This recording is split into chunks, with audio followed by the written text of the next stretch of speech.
아멘. 주님을 더욱 사랑하고 거친 풍랑에도 주의 사랑으로 승리하시는 저와 여러분들이 다 되시기를 주님의 이름으로 간절히 축원합니다. 우리 앞뒤 좌우 여러분과 이렇게 인사하겠습니다. 주님만을 더 사랑합시다.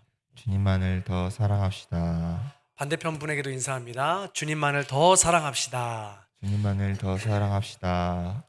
아멘. 데살로니가 전서 4장부터는 운동 경기로 생각해 보자면 후반전이라고 했습니다. 바울은 전반전인 그들의 삶을 응원하면서 칭찬하면서도 후반전으로 들어서는 그들에게 다시 물었습니다. 그래서 데살로니가인들이여, 앞으로 어떻게 살 겁니까?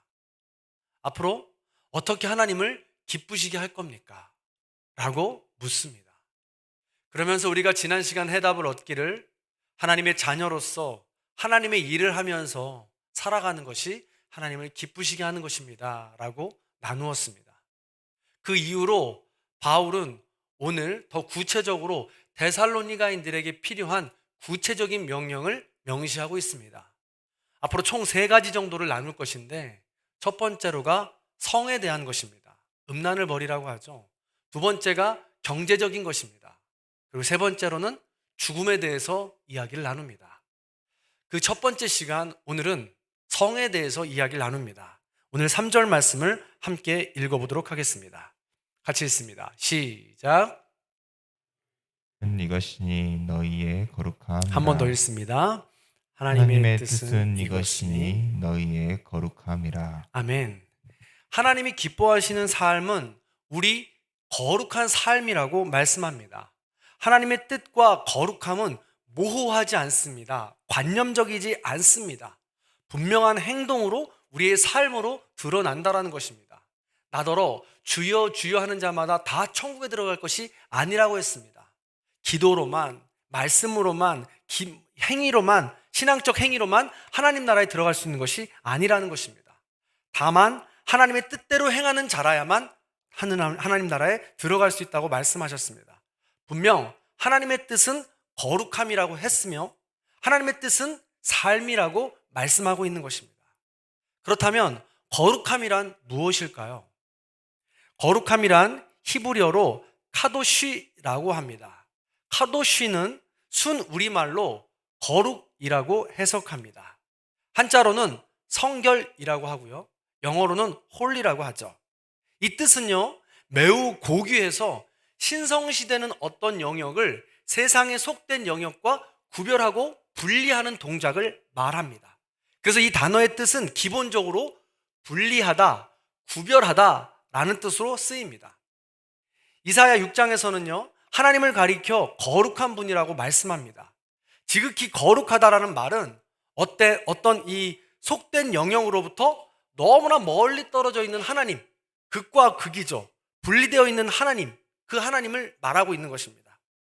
이 극된 죄악된 세상은 폭력과 살인과 전쟁과 음란으로 가득한 세상입니다. 이 세상과 하나님은 전적으로 다른 것입니다. 거룩한 분이십니다. 함께 할 수가 없는 분입니다. 그래서 죄될수록, 폭력이 가득할수록, 살인이 넘칠수록 하나님과 더욱더 멀어지는 삶이 된다는 것이죠. 하나님은 그렇게 더욱더 멀리 거룩하게 구별되어서 분리되어서 떨어져 있다라는 말입니다. 하나님은 성경 곳곳에서 그렇게 해서 말씀하십니다. 거룩에 관하여 말씀하시는데, 내가 거룩하니까 너희도 거룩하라. 내가 거룩하니까 너희도 거룩하라. 하나님의 뜻은 너희의 거룩함이라고 말씀하시기도 하고, 데살로니가 3장에서도 거룩함에 흠이 없게 하라라고 말씀하기도 합니다. 즉, 하나님이 기뻐하시는 삶은 우리가 거룩해지는 것입니다. 죄악으로 가득한 이 세상, 이 저 끝에서 거룩한 하나님의 일을 이루면서 하나님께로 가까이 다가가는 것을 말합니다. 이것이 바로 거룩한 삶이다 라고 성경은 말하고 있는 것이죠. 우리가 흔히 거룩하다라고 했을 때 흔히 목소리를 깔고 점잖게 행동하는 것을 생각할 수 있습니다. 물론 필요하기도 합니다만 거룩의 본질은 아니라는 거예요. 거룩의 본질은 삶이라는 것입니다. 하나님을 닮아가는 삶이라는 것이죠. 세상으로부터, 이 죄악된 세상으로부터 분리시켜서 하나님을 닮아가는, 하나님께로 가는 그 과정을 거룩한 삶이라고 말하고 있는 것입니다. 하나님은 우리의 아버지요, 우리는 그분의 자녀이니까 그분을 닮아감으로 우리는 거룩해지는 것입니다. 그것을 하나님은 기뻐하시는 것이죠. 하나님은 우리의 주인이시오, 우리는 종입니다. 그러므로 하나님의 말씀에 날마다 순종해 가면서 하나님의 거룩함을 닮아가는 것입니다. 그쪽으로 가는 것입니다. 하나님은 우리의 신랑이요, 우리는 신부입니다.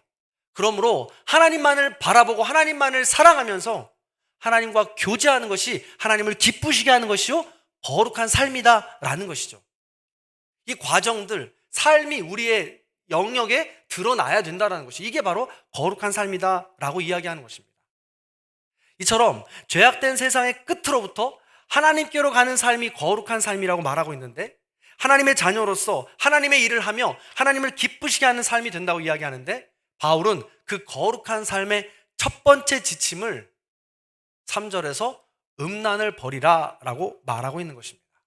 명령하고 있는 것이죠.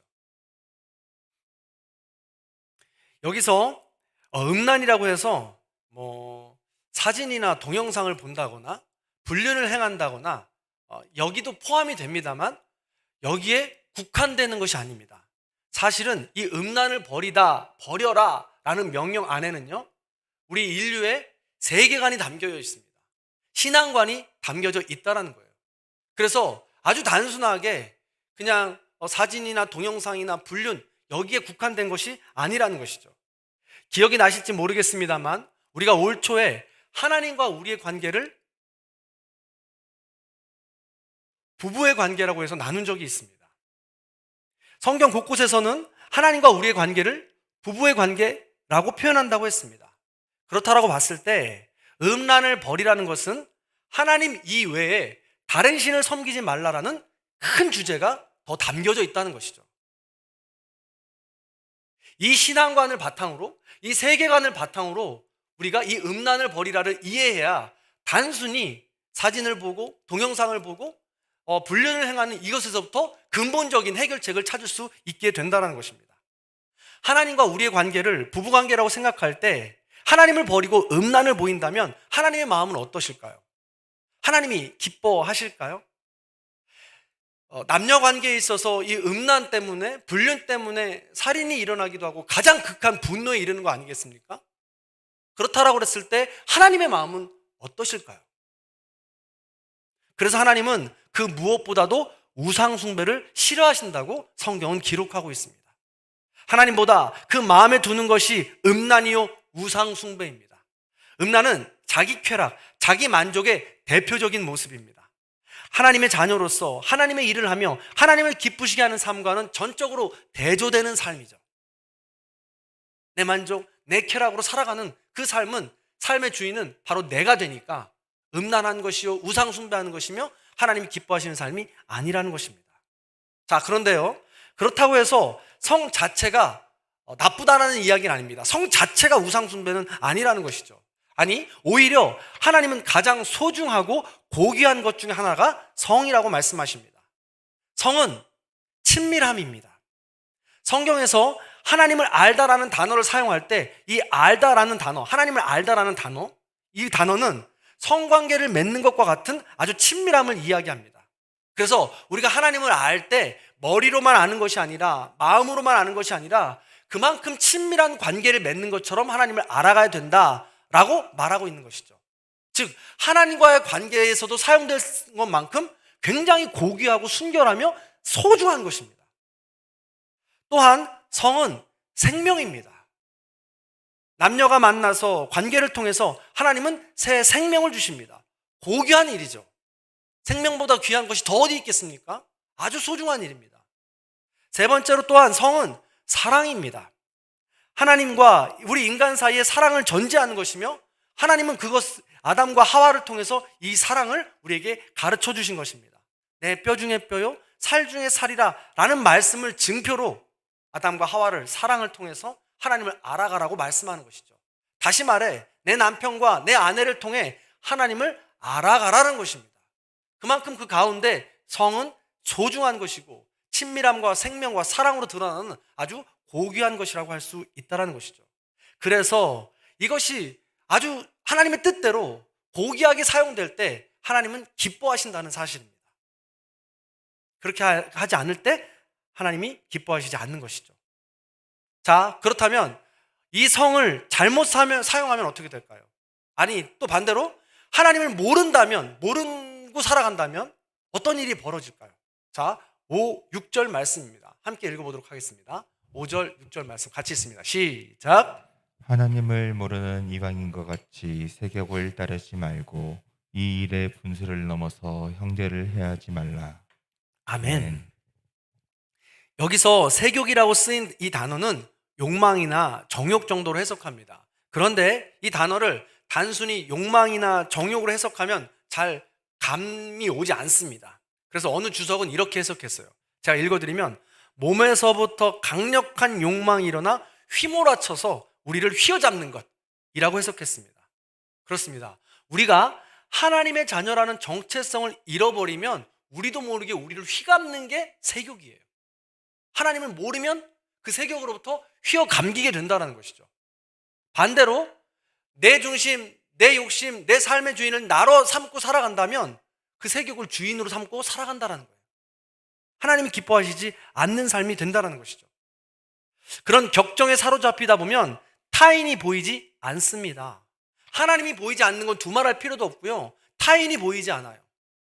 가장 먼저 남편도 보이지 않습니다. 아내도 보이지 않아요. 더 나아가서 자녀도 보이지 않습니다. 그래서 6절에 뭐라고 그래요? 이 일의 분수를 넘어서 형제를 해하지 말라고 말합니다. 여기서 형제라는 것은 대표격으로 쓰인 거예요. 형제, 남자만을 말하지 않습니다. 형제, 자매, 남녀 모두를 포함하는 말이죠. 그래서 이 격정에 사로잡히면 하나님을 주인 삼지 못하면 더 넘어서서 다른 누군가를 해할 수 있는 지경에까지 이른다라는 것을 말합니다. 우리는 이 과정을 너무 잘 알잖아요. 그냥 요즘에는 TV를 켜면 불륜 드라마나 막장 드라마 같은 걸 보면 이런 관계들이 그냥 여과 없이 송출되지 않습니까? 인터넷 뉴스에도 마찬가지입니다. 이런 세상을 우리가 지금 살아가고 있는 거예요. 하나님이 주인이 아니라 하나님을 기쁘시게 하는 것이 아니라 격정에 사로잡힌 대로 그냥 내 중심, 내 만족, 내 쾌락대로 살아가는 것이죠. 이 일은 심지어 많은 사람의 피눈물을 흘리게 하고 복수까지, 그래서 목숨까지 해하게 한다는 것입니다. 그런데 자, 이 세상이 지금 이런데요. 세계관과 이 지금 신앙관을 살펴보자고 그랬습니다. 그런데 이 지금 말씀을 나누는 당시의 데살로니가의 종교적인 부분을 살펴보면 지금 이 시대 너무 닮았습니다. 아니, 더 심할 수도 있을 것 같습니다. 그들은요, 고귀한 성을 자기 만족으로 사용했습니다. 자기 중심의 삶은 우상 숭배였습니다. 당시 그들은 자기가 믿는 조상, 이 신들이 있었습니다. 그런데 그 신을 섬기는 일들 중에 그들만의 예배 의식 중에 하나가 성행위를 하는 것이었습니다. 그래서 자기 자신들의 이 쾌락을 변호하는 거죠. 합리적으로 만드는 것입니다. 아예 종교화 시켜서 말입니다. 그런데 이것은 어찌됐든 하나님께서 보시기에 가장 가증스러운 일이었고 하나님께서 싫어하는 일이었다는 것입니다. 그러다 보니까 자기 쾌락에 대한 정당성을 주는 것이 종교가 되어버리니까 아주 많은 사람들이 쉽게 빠져든 것입니다. 거부할 이유가 없었던 것이죠. 실제로 그리스 로마 신화 중에 제우스의 이야기를 잘 아실 것입니다. 제우스는 모든 인간과 신들의 왕으로 최고의 권력가였습니다. 인간 세상의 질서와 법을 정하고 인간의 운명을 결정할 수도 있었으며 전쟁과 경기의 승패를 좌우하는 그런 신이었습니다. 풍속과 종교 의식도 자기가 관리했습니다. 주로 천둥과 번개를 무기로 사용했던 신이죠. 그렇게 능력 있는 제우스의 별명이 뭐냐면 바람둥이입니다. 그래서 이 제우스 신은 올림푸스 산의 여신이든 인간의 모든 세상의 공주든 아름다운 여성이라면 무조건 언제나 사랑에 빠져서 관계를 맺고 아이를 가졌습니다. 이렇게 제우스는 항상 바람을 피웠습니다. 그러다 보니까 아내였던 헤라가 늘 불안했습니다. 그래서 아내였던 헤라 이 신도 주로 천둥과 바람과 비를 사용하는 신이었는데 그래서 제우스 몰래 또는 제우스 알게 복수를 행하면서 살았다는 것이죠. 그래서 이 헤라의 별명이 질투의 화신입니다. 질투의 여신이에요. 그러다 보니까 어떤 일이 벌어집니까? 괜히 애꿎은 사람들이 목숨을 잃기도 하고 다치기도 한다는 것이죠. 데살로니가에도 이런 신이 있었습니다. 디오니소스와 카비르스와 같은 우상이었습니다. 특히 이 디오니스 종교의 상징은 남자의 성기였습니다. 그래서 성적인 방종이 그들의 종교적 행위였다는 것이죠. 그래서 종교적 사원에서 지금으로 치자면 절 같은 혹은 교회 같은 이 사찰에서 아예 대놓고 성행위를 예배행위로 일삼았다는 것이죠. 종교적 차원에서 이렇게 행해지다 보니까 문화, 사회적으로 쉽게 많은 사람들에게 용인이 되었습니다. 자신이 믿는 신들도 그렇게 바람을 피우는데 내가 바람 피우는 것이 뭐가 잘못되었는가 라고 하면서 모든 사람들에게 아주 쉽게 용인이 되었던 것이죠. 그러나 이것은 하나님께서 정말 가증스럽게 생각하시는 우상 숭배의 삶이었다는 것입니다. 한 남자가 여러 여자를 거느릴 수 있었습니다. 매춘부와 관계를 맺는 것도 이상한 것이 아니었습니다. 심지어 성행위를 위해 동물을 이양하는 것도 심심치 않게 일어났던 것입니다. 데살로니가도 그랬는데 지금의 이 시대에도 아주 비슷한 시대를 살아가고 있지 않습니까? 사랑하는 성도 여러분, 그러나 다시 한번 말씀을 드리지만 이것은 하나님의 뜻이 아닙니다. 거룩함과 거리가 멉니다. 여기에서는 어떤 영적인 친밀함도, 어떤 생명도, 어떤 사랑도 찾아볼 수가 없던 것이죠. 하나님이 기뻐하시는 성이 아니라 자기 만족의 성이 되어버린다는 것입니다. 오로지 육적인 친밀함으로 쾌락만이 남아있을 뿐입니다. 오로지 자기 쾌락을 위해서 약자를 착취하는 폭력과 죽음만이 있을 뿐입니다. 우상 숭배입니다. 하나님이 기뻐하시지 않는 것입니다. 굳이 예를 들지 않더라도 지금도 데살로니가 시대처럼 하나님을 모르고 세욕에 빠진 시대가 아닙니까? 지금도 데살로니가 시대처럼 하나님을 모르고 분수를 넘어 이것 때문에 다른 사람들의 목숨을 해하거나 상해를 입히는 경우가 많지 않습니까? 이런 세상에서 거룩함으로 분리되고 구별되어 우상 숭배로부터 멀어지라고 하나님은 계속해서 우리에게 말씀하고 있는 것입니다. 자, 그렇다면 어떻게 해야 할까요? 세 가지 하지 말라고 바울은 지금 말하고 있습니다. 첫 번째가 음란을 버리라는 것이었습니다. 두 번째가 세욕을 버리라는 것이었죠. 그리고 세 번째가 형제를 해하지 말아야 한다고 되어 있습니다. 자, 그럼 이렇게 세 가지를 하지 않으면 될까요? 그럼 우리가 이런 음란에서 완전히 벗어나고 해소된 삶을 살아갈 수 있을까요? 이 세 가지는 물론 하지 말아야 합니다. 그러나 이 세 가지는 제가 볼 땐 소극적인 방법입니다. 적극적인 방법이 따로 있습니다.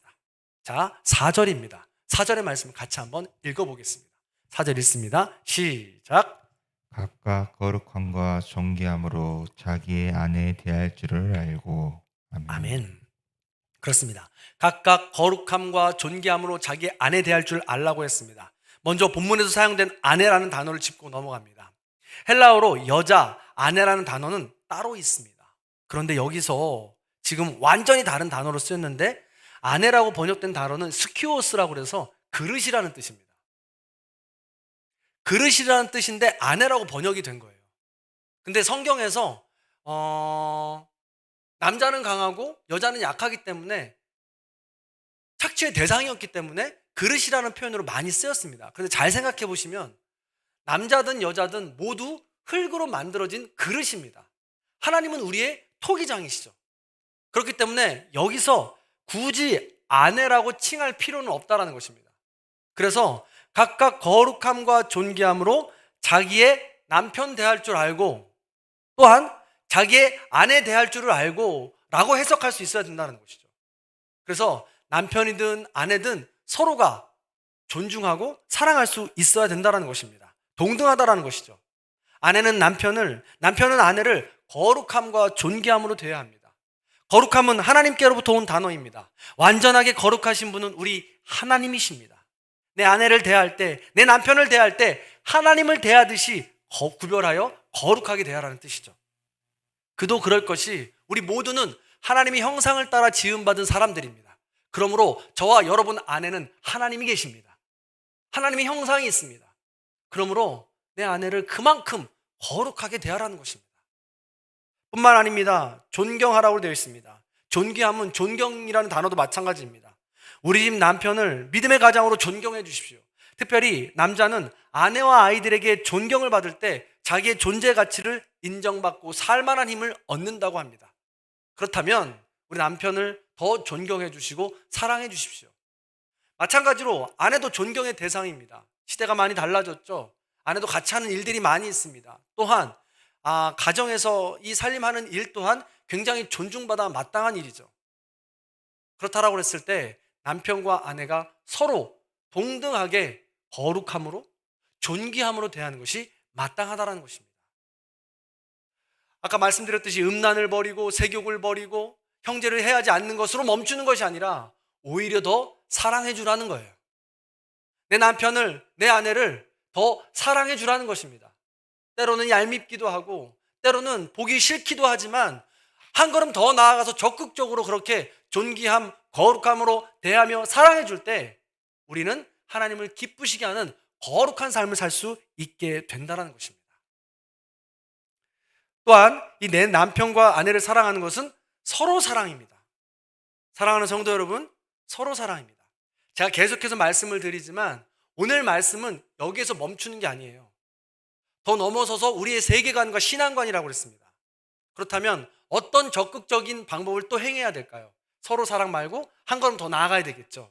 자, 오늘 본문 7절 말씀입니다. 7절 말씀도 같이 한번 읽어봅니다. 읽습니다. 시작. 우리를 부르심은 부정하게 하심이 아니요 거룩하게 하심이니. 한 번 더 시작.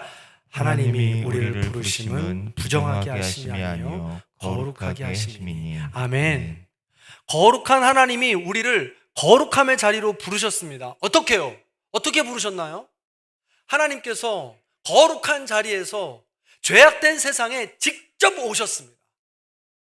하나밖에 없는 아들을 이 땅에 보내주심으로 이 죄악된 세상에서 거룩한 모습으로 이 땅에 사셨습니다. 그러면서 십자가에 달려 죽으심으로 거룩한 길을 열어주셨습니다. 하나님께로 갈 수 있는 길을 열어주셨습니다. 그러므로 우리는 그 하나님을 바라보면서 거룩함을 기억하고 하나님을 더 사랑하는 것입니다. 더 적극적으로 사랑하는 것입니다. 하나님은 거룩함의 자리로 우리를 계속해서 부르시고 계십니다. 오늘 본문에 보면 하나님이 우리를 부르심은 부정하게 하심이 아니요 거룩하게 하심이라고 말씀하고 있습니다. 우리 계속해서 부르시는 거예요. 하나밖에 없는 예수 그리스도를 이 땅에 보내주시면서 부르십니다. 성령을 남겨주시면서 우리를 부르십니다. 부정한 그곳에서 나와 구별되어 거룩하게 나아오라고 하나님 우리를 계속해서 부르신다는 것이죠. 그 부르심에 우리는 응답해야 합니다. 더 사랑해야 합니다. 하나님을 더 주인으로 모셔드려야 합니다.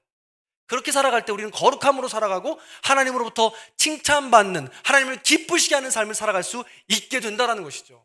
사랑하는 성도 여러분, 그런데 그렇게 하지 아니하면 하나님은 심판하시겠다고 오늘 성경에 말씀하고 있습니다. 신원한다고 기록이 되어 있는데 이 신원은 복수라는 말과 복수라는 말과도 바꿔볼 수 있습니다. 하나님과 우리의 관계는 부부관계예요. 하나님을 버리고 음란하게 우상 숭배하는 삶을 내 만족대로 내 뜻대로만 살아가면, 하나님을 더 사랑하지 못한다면 하나님은 질투의 신이 되어서 우리에게 복수하신다는 거예요. 그러나 사랑이 많으신 하나님께서 더 큰 사랑으로 하나밖에 없는 아들을 보내주셨으니 내 아들아, 내 딸아, 포기하지 말고 내 부르심에 응답해다오 라고 오늘도 우리에게 말씀하고 있는 것입니다. 사랑하는 성도 여러분, 말씀을 마무리하겠습니다. 우리 앞에 펼쳐진 수많은 유혹과 고난 속에서 우리는 부정하게 될 수 있습니다. 때로는 넘어져서 하나님이 아닌 다른 신을 섬길 수 있습니다. 유혹에 빠져서 가족을 버릴 수도 있습니다. 그러나 하나님은 절대 기뻐하지 않으시고 오히려 심판하신다고 합니다. 그러니 우리가 해야 할 일은 오직 십자가의 은혜와 사랑을 기억하면서 오로지 하나님을 더욱 사랑하는 것입니다.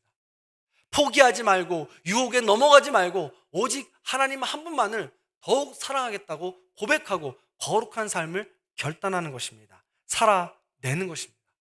그것이 바로 우리 하나님이 기뻐하시는 삶이 된다는 것이죠. 부디 하나님의 자녀로서 하나님의 일을 하며 하나님이 기뻐하시는 삶이 되시기를 간절히 소원합니다. 하나님이 기뻐하시는 삶은 거룩한 삶입니다. 죄악된 삶으로부터, 세상으로부터 구별된 삶입니다. 한눈 팔지 않고 우상을 섬기지 않으며 오로지 나와 내 가정을 거룩함으로 지켜내시는 저와 여러분들의 삶이 다 되시기를 주님의 이름으로 간절히 축원합니다. 마지막으로 한 가지만 우리가 서로 위로하고 또 새롭게 결단하기 위해서 한 가지 이야기를 나누고 마치려고 합니다. 우리 안혜순 권사님과 함께 이야기를 나누고 허락을 받은 내용입니다. 다들 아시겠지만 우리는 지난주에 김영재 집사님을 뜻하지 않은 사고로 하나님께 돌려보내드렸습니다. 응급실에서 우리 권사님을 처음 만나고 우리 김영재 집사님을 보내는 그 과정이 너무나도 슬프고 말할 수 없는 장면입니다. 아들을 잃은, 하나밖에 없는 아들을 잃은 그 어머니의 마음이, 아버지의 마음이 어떻겠습니까? 그 상황이 어떻게 벌어지는지도 모르고 그 시간이 어떻게 흐른지도 모르게 우리는 아주 오랜 시간을 병원에서 보냈습니다. 너무 슬프고 힘든 시간이었죠. 그런데 우리가 어렵고 힘든 이 과정 속에서도 포기하지 않고 다시 한 번 더 하나님을 더욱 사랑한다고 고백할 수 있는 것은 우리 김영재 집사님이 가장 거룩한 순간에 거룩한 삶을 살기 위하여 부단히 애쓰고 그 부르심에 응답하기 위하여 기도했다라는 사실입니다. 다들 아시겠지만 우리 김영재 집사님은 마지막에 새벽 기도를 나오시면서 더 열심히 살아보겠노라고, 하나님 뜻대로 살아보겠노라고 기도하시던 분입니다. 주일 예배에 나오시면서도 그렇게 집중해서 말씀을 듣고 열심히 찬양하시던 분입니다. 뿐만 아니에요. 우리 집사님께서 새벽마다 기도를 마치고 동네를 운동하시면서 집으로 돌아갈 때 어느 장로님을 만났습니다. 그리고 그 장로님과 미래를 소망했습니다. 내가 다시는 믿음을 잃어버리지 않겠노라고 고백했다고 합니다. 그 고백의 삶을 마지막에 사셨던 것입니다. 그래서 저는 확신합니다. 우리 집사님은 지금 하나님 보좌 우편에 계시고 영접하여서 하나님과 함께 계시라고 저는 확신합니다. 문제는 남은 가족들입니다. 이런 슬픔을 당해보지 않은 사람들은 말할 수가 없습니다. 저 또한 그 마음을 다 헤아릴 수가 없고 어떠한 말로도 위로가 되지 않습니다. 군 시절에 아버지가 돌아가셨을 때 어머니가 한 1년 반 정도를 식음을 전폐하시는 것을 보았습니다. 그 어두운 터널을 지나 나오는 것은 쉽지 않은 일입니다. 너무 힘든 일입니다. 더군다나 아들을 잃은 슬픔입니다. 그 고난과 역경은 이루 말할 수 없는 어려움이죠. 그런데 너무 감사한 것은 우리 권사님 다 아시죠? 365일 예배당 새벽 기도를 빠지지 않으시는 분이십니다. 제일 먼저 불을 켜시고 모든 성도님들을 맞이하시고 하나님께 예배를 드리시는 분이십니다. 저는 가장 걱정된 것이 그것이었습니다. 이 자리를 놓으시면 어떡하는가? 믿음을 놓으시면 어떡하는가? 그런데 우리 권사님께서 그 다음 날에 다시 믿음의 자리를 지켜주셨습니다. 그리고 힘들고 어렵지만 다시 지키겠노라고 권사님이 또 고백도 하셨습니다. 지금도 여전히 힘들고 어려운 모습이십니다. 그럼에도 불구하고 다시 한 번 더 하나님을 더욱 사랑하겠노라고 말씀하십니다. 그래서 그 믿음을 응원하고 싶습니다. 그 믿음을 위해서 우리 모든 성도님도 함께 중보하고 위로하기 원합니다. 그래서 우리 전공교회 공동체가, 우리 모든 믿음의 공동체가 이 세상의 어떠한 유혹 속에서도, 어떠한 어려움과 고난과 역경 속에서도 포기하지 않고 유혹에 넘어지지 않고 오히려 더 하나님을 사랑하겠노라고, 하나님을 더욱더 사랑하겠노라고 고백하면서 이 과정을, 역경을 승리하시면 좋겠습니다. 그래서 믿음으로 결단하시는 저와 여러분들이 다 되시기를 주님의 이름으로 간절히 축원합니다. 그 마음을 담아서 우리 함께 위로하는 마음으로, 또한 결단하는 마음으로 이 찬양 함께 나눠봤으면 좋겠습니다. 더욱 사랑, 내 구주 예수를 더욱 사랑, 내 구주 예수를, 내 구주 예수를 더욱 사랑,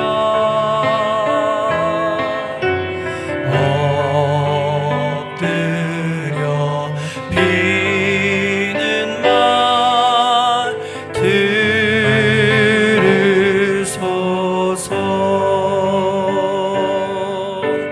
내 진정성이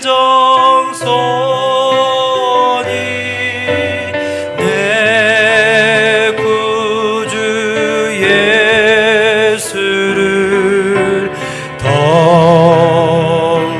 사랑, 더욱 사랑.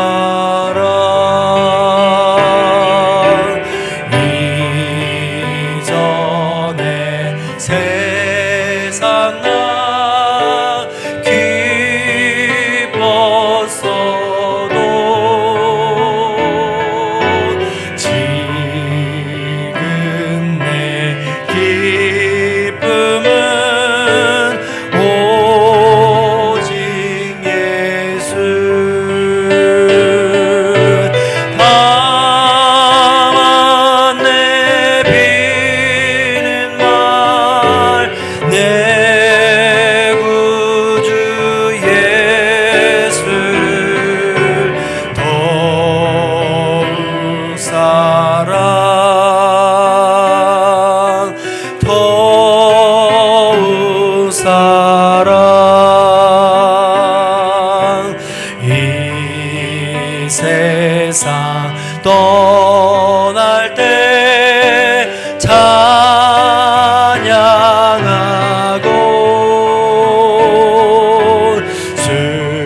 숨질 때 하는 말 이것일세. 다만 내 비는 말 내 구주 예수를 더욱 사랑,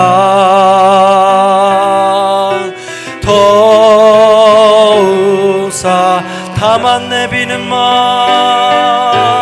다만 내 비는 말 내 구주 예수를 더욱 사랑, 더욱 사랑. 더 한 번 더 고백합니다. 다만 내 비는 말, 다만 내 비는 말 내 구주 예수를 더욱 사랑, 더욱 사랑. 아멘. 이 시간 우리 함께 기도하는 시간 갖도록 하겠습니다. 하나님, 하나님의 자녀로서 거룩한 삶을 살아가기 원합니다. 세상 유혹에 흔들리지 않고, 세상 고난과 역경에 포기하지 않고, 우상 숭배하지 않고 오직 하나님 한 분만을 바라보며 더욱 사랑하면서 이 땅에서의 삶을 거룩하게 흠이 없게 살아가기 원합니다. 하나님 도와주시옵소서. 그렇게 하나님 한 분만을 더욱 사랑하기 원하오니 우리의 마음을 주장하여 주시옵소서. 우리의 삶을 주장하여 주시옵소서. 유혹에 넘어지지 않게 하여 주시옵소서. 우리 그런 마음 가지고 다 함께 기도하겠습니다. 할렐루야. 사랑이 많으신 하나님이여, 기도하게 하여 주시옵소서. 거룩한 삶을 살아가게 하여 주시옵소서. 음란을 버리고 세격을 버리고 형제를 해하지 않으며 오로지 하나님 한 분만을 더욱 사랑하며 하나님을 내 신랑으로 삼고 아버지 하나님을 내 남편으로 삼고 흔들리지 않는 삶을 살아가는 우리가 될 수 있도록 인도하여 주시옵소서. 지금도 악한 사단 마귀는 삼킬 자를 두루 참고 있습니다. 유혹으로, 세상의 고난과 역경으로, 장애로 우리를 모든 것들을 넘어뜨리고 있습니다. 그런 삶을 살아가는 우리를 불쌍히 여겨주옵소서. 긍휼히 여겨주시옵소서. 그 가운데에도 오로지 눈을 들어서 산에 계신 우리 아버지 하나님, 거룩한 아버지 하나님만을 바라보고 살아갈 수 있는 우리 모두가 될 수 있도록 인도하여 주시옵소서. 세상의 모든 것들은 우리를 넘어뜨리고 흔들리고 힘들게 하지만 그것으로 인해 우리가 흔들리지 않습니다. 어떠한 유혹과 역경 속에서 우리는 좌절하고는 흔들리지 않습니다. 오로지 하나님 한 분만을 바라보고 다시 일어납니다. 새 힘을 얻을 수 있도록 인도하여 주옵시고, 하나님 한 분만을 바라볼 수 있는 삶이 될 수 있도록 인도하여 주옵소서. 때로는 하나님의 뜻이 어디에 있는지, 하나님의 뜻을 우리가 알지 못하고 원망하고 불평하고 비판할 때가 있습니다. 그럼에도 불구하고 그 너머에 계신 하나님의 놀라운 사랑과 섭리를 깨닫게 하여 주옵시고, 믿음으로 나아가게 하여 주옵소서. 온전히 하나님의 뜻이 어디에 있는지 하나님의 뜻을 믿고 신뢰함으로 소망의 인내를 가지고 끝까지 승리할 수 있는 우리 모든 성도님들이 될 수 있도록 인도하여 주시옵소서. 하나님, 지금 말할 수 없는 고통과 역경 가운데 있는 가정을 붙잡아 주시옵소서. 새 힘으로 일어날 수 있도록 인도해 주시고, 하나님의 섭리를 깨달아 하나님을 더욱더 사랑하게 함으로 말미암아 하나님께서 허락하신 그 소망의 인내로 하나님 나라에서 우리가 다시 만날 때까지 더욱더 감사함으로 이 어려운 시기를 승리해 나갈 수 있는 우리 모두가 될 수 있도록 인도하여 주시옵소서.